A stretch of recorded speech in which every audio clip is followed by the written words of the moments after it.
Hi guys, welcome to today's video. So today we're going to start on a little bit more of the nature journal. So I'm going to go back and we will kind of create the medallion for the front that I did last time, and I'll show you how easy it is to just sketch one of these little helicopters.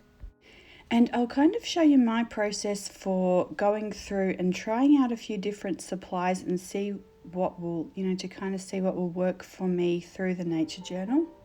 So we are just kind of going for a little walk here through the snow, and I really love the soft colours that the just a light fresh snow has, and it kind of creates this sage green on the lawns, and everything's just covered in this really soft powdery white kind of velvety finish, so it's really lovely.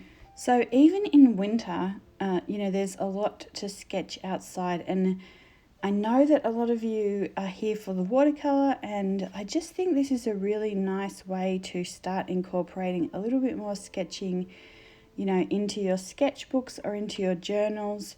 So I am creating a perpetual journal for the year based on Lara Gastinger's. So I will leave her link and I will flash her name on the screen here. And she creates a perpetual journal, so every year in her journal there are 52 double page spreads, and she will have like January 1st to 7th and then January 8th to 14th, and so every year she goes back to that week and she will add to that week. So if you go and look at her Instagram or her website, she has gorgeous photos of some of her journal pages. And I've watched a couple of her Instagram lives on Monday mornings, so I'm not sure if she's doing any more, but they're really a joy to watch and to see how easy and approachable she makes it. So she basically just uses I don't really want to go into too much of her process, so you can go and find her on Patreon or find her on Instagram. But you can see here that I'm going to be using this insert and putting it in that traveler's notebook. So in this is one of my old journals, and I'm just looking for a seed pod that I want to use for the sketch. So, but it's really addictive watching her videos. She makes it so easy and approachable. She just uses a 0.05 micron, so it's the finest sliver of a pen, and she just sketches it out in pen, and she makes changes as she's going. So she wants it to be just become a really approachable and easy to incorporate part of your week and part of your life. So I think now, especially since we're home a lot more and things, this is something where you can use the watercolors that we've collected, use the supplies that you have, go out, find a little branch, find something that speaks to you out in nature, and you can just start recording that. It's also something that doesn't cost anything, so you can just go for a walk in your neighborhood, go for a walk in your local park or the botanical gardens if they're open or something like that. Take some photos, and you can work from those photos to create these kind of memories in a journal. So first of all, here I'm just showing you how I made the medallion. So I just sketch out the oval, and now I'm starting to draw the seed pod. So it's a pretty easy shape. You're just starting with the bottom of the seed pod and then work your way up for the back of the kind of wing. They kind of call them wings, and then it's just a slightly curved line, and then you can kind of create some little ruffles, little half circles there, and then start putting. So I'm actually circling out some highlights that I want to keep in the sort of seed pod part, and then I'm just going to start shading around it. So I'm using little circular motions, and then I am putting more pigment on the parts that I want, or like more lead on where I want it to be darker. Now I'm not necessarily pressing harder, I'm just doing more layers. And then I'm leaving it a little bit lighter where I want it to, have less shadow. So but because this part of the pod is really dark, this almost becomes a tonal study as well. So for me, that's something interesting that I want to work on this year as well, is kind of tonal studies. So this is a good way to do that. And then I'm also, so this sketch didn't take me very long. I'm doing this in real time, so it's just basically a couple of minutes to do this little sketch. And what I try and do here, though, I'm trying to kind of figure out how I want to kind of proceed with it. So I do a little, I use the watercolor lead pencil here, and then I go over that in water. You'll see that in a minute. And then I also sort of go back with some pens and things like that. I'm just trying things out.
Okay, so you can see that I went back in with the Carmine Lake Technalo, and now I've picked a few pens. So I've got a light grey Stedler and a Unipin 0.05, and I've also got the warm grey Pitt pen. It's the warm grey 3. It's the brush pen, so I really like that colour. So I've just pulled all these out to kind of see. I'm kind of using this to experiment with them. So first of all, I'm going over what I've got there in pencil with this light grey, because the light grey is pretty much too light on its own. But I really like the way when you use it over the pencil, the watercolor lead pencils, it actually activates that a little bit, and I think it will help keep it a bit more permanent. One of the things I really like about Lara's journals is that they're not going to smudge, they're not going to wear out, the pen is there to stay. So then I'm also looking at, like, if I activate the watercolor lead pencils in with water, and then can I continue to build on top of that. So that's what I'm doing here as well. So believe it or not, this is the Escoda Reserva number 1. And this is the paintbrush that I started with, and I used this for about a year. So you'll see me on the channel now. I love the number 6 Escoda Reserva, and I love like a, the 202/0 Da Vinci Petit Gris Pour, which is a similar, width of the paintbrush. But I started with this tiny little paintbrush. I was so afraid of making marks and doing something wrong. But anyway, so here I'm just using, this is a plaster tool. It's got a little tiny ball on the end, so you can use anything that's kind of got a blunt end. And I'm just going over the oval that I created. I actually changed the line here a bit. I made it a bit smaller. But I'm just going around that with the and scoring it, and then I am wetting that, and then I'm going to tear that.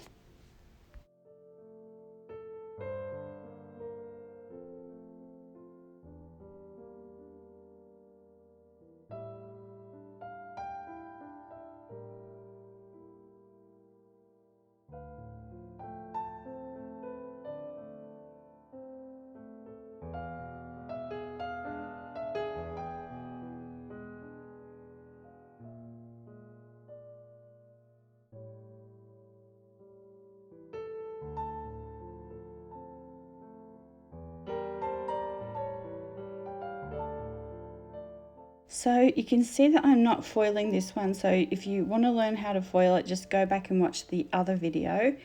And but you know, you don't have to do this the way that I'm doing it. I'm just trying to kind of figure out what's going to work for me, and how I can kind of use this to build skills across my range. So I will probably do some things a little bit more in depth than she's doing them. That's why I just highly recommend that you go and check her out. She makes it really, really easy. And if you want to practice sketching, she really shows you how to do that in such a comfortable way. Okay, so where am I here? So I wanted to actually use the pen. She recommends the 0.05, so I like the uni pin, and I think I'm going to get the 0.28 in the light grey and the sepia and the dark grey as well, just so that I can try those and the different variations of colour. But I really like the uni pin anyway, so I wanted to just try some pen over the top of this and see, you know, what I think of that. So I am working here with the pen. I'm not sure if I'm going to keep up, you know, with it with pen, because that is her style, that is her class. So, you know, I don't want to intrude on any of that. So, but I'm not really sure. I've got to kind of keep this in things that I'm growing towards and things that I, you know, already like to use. But you probably will hear me mention her several more times, because I absolutely love just her style and the way that she creates the pages. It's so beautiful. And she also does illustrations, botanical illustrations as well. So, and I have quite a few favourite botanical illustrators. I might actually try and do a playlist for you and link it under the video of some of my favourite videos on YouTube and just some of my favourite botanical illustrators, so that you can kind of have a look and see, you know, that work. So here I'm just using the Sennelier Silver ink. It's the number 2, and I am just putting the month. So instead of doing a perpetual journal where I have every single week of the year in the sketchbook, I'm just going to have every month, and then I will just go back to that month next year. So I'll put a few things in from January, and then next January I'll come back to this spread and I will put a few more things. The next year I will come back in, so there might be 3 or 4 years contained within this insert. I hope that's making sense, but again, just go back and have a look at her Instagram, and it's explained more on there.